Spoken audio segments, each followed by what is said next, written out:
Magandang araw sa inyo mga katokers, mga katoshis, mga katokis. Welcome na naman po sa ating vlog dito sa Talking Toshi TV sa YouTube channel. Yes! Kamusta po kayo mga kababayan, mga ka-legit Dabarkads? At tatalakayin natin ngayong pagkakataon pong ito. Walang iba kundi yung sinugod bahay po ng Eat Bulaga noong nakaraang Sabado. Medyo late na nga lang po tayo pero medyo busy kasi mga kababayan. Pero very notable po yung pong nangyari noong Sabado. Usapang sapatos po, saplot sa paa na karamihan sa ating mga Pilipino ay hinahangad-hangad na magkaroon. Hindi po lahat ng mga kababayan natin ay pinapalad na magkaroon ng sapatos, no? Kahit man lang yung simpleng sapatos lang, no, na saplot sa paa. Yung tsinelas nga lang nagkakaroon pa tayo ng problema, no? At nahihirapan pang bumili. Sapatos pa kaya mga kababayan, ano? So ito ay nung Sabado, no, ay kumbaga naging usapang sapatos, no? Bakit po? Dalawa po sa ating mga kababayan ng nabiyayaan o mabibiyayaan ng sapatos. Okay, saplot sa paa. Para sa eskwelahan siguro, no? Para sa hiling, ano, na hiniling kasi isa no. Okay? So mapapanood po natin lahat 'yan, ano? Yung istorya nung sinugod bahay na si Alea Beda, no? At yung sumunod doon sa Dear Eat Bulaga, yung bagong portion ng ating noontime show.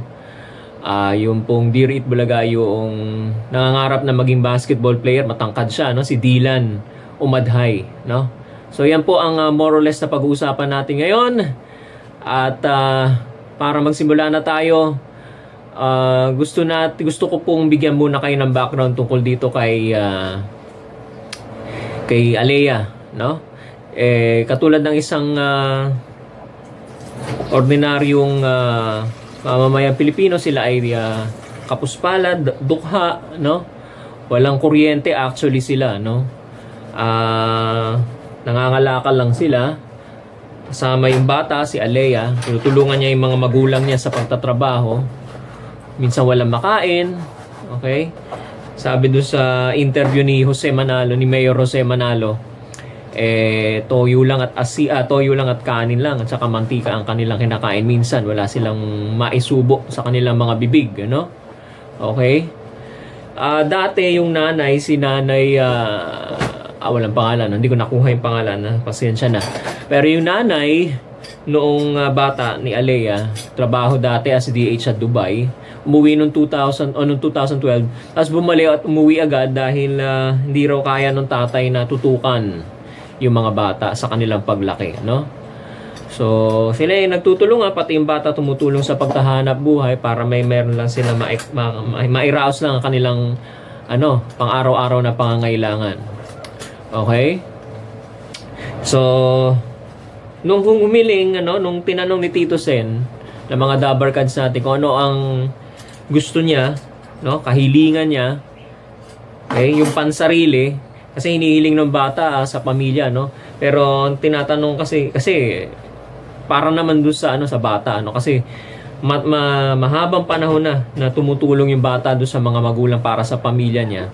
So it's high time naman siguro, naisip ng mga Dabarkads natin na regaluhan naman yung bata para sa kanyang sarili, no? So ang hiniling ng bata, sapatos, Nike, no? Okay, so para sa mga detalye, panoorin natin pakinggan natin itong video o sound clip na ito para mas lalo nating maunawaan ang pagsugod bahay, no, nila Mayor Jose Manalo at Dabarkads sa bahay o tahanan ni Alea Beda. Sige po.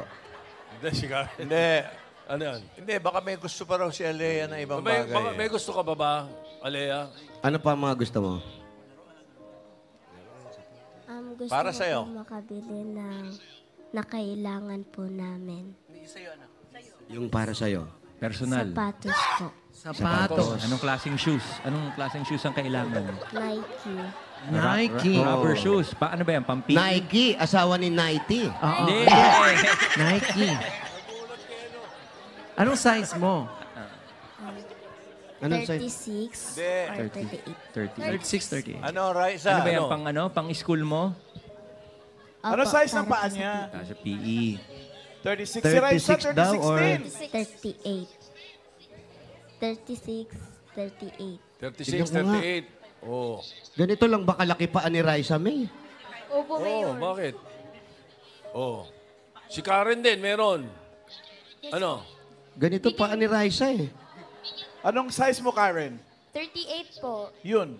Hindi, pero ano? Di ba Hindi, may baka mga... mukhang maliit to. Baka tanay na yung 38. 35, 36. Ano, 36. Bigyan nyo na ng 36, 37, 38, 39. Oo. Oo, passion. Tuloy-tuloy. Alea, punta ka dito sa Ayan, studio. ganito, bigyan Mayor. ka namin ng shoes. Sukatin natin sa ano. Ay, susukatin namin ha. Rice, ganito. Dodrawing Ayan, namin yung yung paa drawing. niya. Ayan, dito. yan. Dito. Ay, kaya ni Kuya Paolo Tagalin yung niyo muna drawing yung pala yan. medyas. Tayo, tayo. Kalawat kanan. Tayo. Kailangan Tayo. kalawat kanan. Tagalin mo na yung medyas, baka masulatan. Hindi, okay lang yung medyas. Bibili na rin ni Raisa May ng medyas yan. Go, Raisa! Si Karen, ano? Ay, bigyan ko din po si Alea po ng stuffed toy kasi marami din Ba't may po ako sa kuko yan? Toy. Okay. toy. Sige. Ayan. May Ito. pedicure. Kukuha ka kabila. dito, Alea. Punta ka rito next week. Nachos Next sa week kami, ha, heels. Alea. Sige. Handa namin yung mga ano gusto mo. Tama. At saka ako tutuwa sa'yo. Lea. Dahil tinanong ko ano gusto mo. Sabi mo sapatos. Buti hindi mo sinabing iPad tsaka cellphone. Ayaw namin nun. Ayan po, napakinggan po natin, napanood po natin, more or less, nagkaroon tayo ng idea kung ano po yung hiniling ng bata, ano? Sapatos. So, abangan natin ngayong Sabado kasi pinababalik siya next week, ano? Last weekend, so pinababalik siya next week. Ito Sabado na ito, tingnan natin kung ano po ang maipagkakaloob sa kanyang sapatos, ano? Okay, so pupunta siguro sila malamang sa studio ng Dabber Cats or ng Eat Bulaga sa TV5, ano? Alright. So, yan po. Isa na naman pong pamilya ang natulungan. Okay? Malamang hindi lang sapatos yan, no? Pangkabuhayan din siguro meron yan. Alam mo naman ang Eat Bulaga, napaka-generous, ano? Alright. Yan po ang ating aabangan sa Sabado, mga ka-Dabber Cats. Okay, punta naman tayo dito sa pangalawa na natulungan din nila na natupad ang kahilingan ni Dylan Omadhay. Yung nanay po kasi niya, si Nanay Arlene, si Miss Arlene Omadhay, na taga Negros Occidental, no? Humiling sa Itbulaga ng sapatos kasi hindi niya mabili. Tumitingin-tingin lang siya, nagbabrowse-browse lang siya sa, siguro sa mga catalog, sa internet. Hindi niya ma-afford, no? Hindi niya ma-afford na ibili yung anak niya ng sapatos pang basketball, no? Okay. So binigay yung kahilingan nung Sabado. Napakamahal po. Napakamahal po nung binigay na pang basketball na sapatos. Jordan 38. Nung tinignan ko po yung presyo sa Nike shop, no? Halos mga 10 to 11,000. Napakaswerte ng bata, ano? Para dun sa kanyang paglalaro ng basketball kasi pangarap niyang maging basketball player. At nagkaroon pa nga ng video message yung idol niya. Iniidolo niya sa basketball. Walang iba kundi ang 7-time MVP sa PBA, si Junmar Fajardo, no? Ayan. So, para magkaroon tayo ng ideya sa mga detalye, pakinggan po natin itong audio clip na to, ang pagbibigay ng pagbigay katuparan sa kahilingan ni Dylan Omadhay. Narito po. Dylan. Ito muna una. James. Wow, Dylan! Dylan! Wow! OMG! OMG! Ang ganda! Baka ngiti nito. Michael Jordan. I-try B to, i-try B. I-try B. Isuksok B. Ang left. Favorite color daw niya yung pula. Oo. Binigay namin na pati. Kitang-kita naman natin kahit sa damit niya. Nung sinabing favorite color mo, red, ayan na. Red ang binili ng Itbulaga. Oo, total. Talagang hiling ng mama. Iyon. Yan. OMG, Dylan. Ba? Pasok na pasok. Oh, Dylan! yeah. Ay! Let's go! Sige, B. Dribble, tapos shoot, B. Sige, B. Dribble, B. Tapos shoot. Ayan po, nasaksihan po natin mga kababayan, mga ka-legit Dabbercats, yung pagbibigay ng katuparan doon sa munting hiling ni Dylan Umadhay at saka ni Miss Arlene sa nanay niya, no? Okay. So, yan, sabi ko nga sa inyo, pula, no? Na rubber shoes, Jordan 38. Okay? At bukod doon, nabiyayaan pa siya ng ibang sapatos ni Tito Sen siguro, no? Kasi mukhang galing kay Tito Sen yun, ano? Pang-diinan, pang-forma na, yung hindi panlaro, pang-rubber shoes na, pang-forma, pang-diinan. Ika nga nila. Okay? Tapos, nag-abot pa ng pera si Lola Belen, Pakimkim ika raw, no? Tapos, si Alan Kay medyo naging emotional siya kasi ayun, medyo tinamaan din ako doon kasi naawa rin naman ako doon sa mga tao na walang saplot sa paa, no? Maski siya noon yung naalala niya yung nakaraan niya. Wala siyang sapatos noon, nung bata siya, no? Kasi mahirap lang din sila Alan Kay noon, nasa Bacolod sila. So bumalik sa kanyang alaala yung mga bagay na yung mga panahong wala silang makain, wala rin siyang sapatos, saplot sa paa. Yun. So naiyak siya. Naging emotional siya, no? Kaya nagbigay din siya ng tulong doon kay Dylan, Yun. So ayun. Umapaw. Umapaw ang mga sapatos noong Sabado. Okay? Dahil yung sapatos na yan, makakatulong sa kanila, mga kababayan, mga legit Dabbercats, sa magpatuloy sa buhay, sa takbo ng buhay. Okay? At ang legit Dabbercats naman, willing namang tumulong yan kahit ano, no? Basta kaya nila, no? At reasonable, di yung mag-aabuso naman, reasonable. Tutulong at tutulong yung mga yan, ang Dabbercats, ang legit Dabbercats, Nakikita at nasa saksihan naman natin yan. Ganon din sa buhay, mga kababayan, merong mga taong handang tumulong. Pagka nagipit ka, kaya pasalamat tayo sa Panginoon Diyos dahil may mga taong handang tumulong sa araw ng kagipitan mo. Hindi man diretso ang Diyos na magbibigay sa'yo, diretso kakasangkapan siya ng mga taong tutulong sa'yo. Kaya yun, maraming salamat sa Panginoon Diyos dahil mayroon tayong mga kaibigan, tunay na kaibigan na tutulong sa'yo. Yan.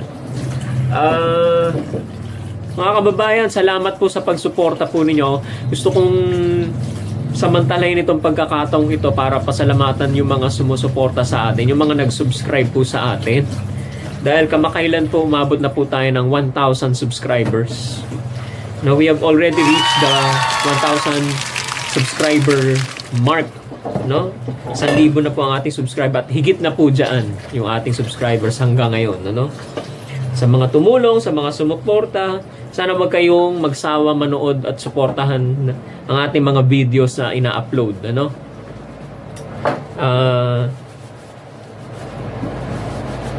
patuloy po ninyong subaybayan, tunghayan ang ating mga tinatopic, Yan, sana wag po kayong magsasawa. Wag din po kayong aalis ng channel o mag-unsubscribe. Lambing ko na po sa inyo yon, mga kababayan, So, ayan, yun lang po ang masasabi ko. Tsaka, sige, banggitin ko na rin. Total, alam naman ng madlang lahat, Pasalamat din ako sa mga tumulong personal sa akin, Si Miss Ingrid D. at saka si Miyuki Matsumoto. Ayan. Ayan, binanggit ko na kayo ha, diretso. Tsaka yung mga iba pang sumuporta behind the camera. Okay? Marami rin akong mga nakakatuwa, mga nakakatulong na sa likod ng camera dito sa Talking Toshi TV channel. Alright, sige, patuloy po ninyong suportahan ang ating channel. Click nyo lang po yung subscribe button at pindutin ang all para updated po kayo sa mga videos na ating ina-upload araw-araw. Okay? Sige po. Maraming salamat po sa pagsuporta po ninyo. Magmula po ngayon hanggang sa mga susunod pang panahon, sama-sama po tayo sa pagtunghay sa iba't ibang issues, no, ng buhay. Okay? Tuloy lang po tayo sa buhay at manalangin po tayo palagi sa Panginoong Diyos na tayo tulungan sa ating mga kapighatian at mga kabalisahan. Maraming salamat po at magandang araw po sa inyong lahat.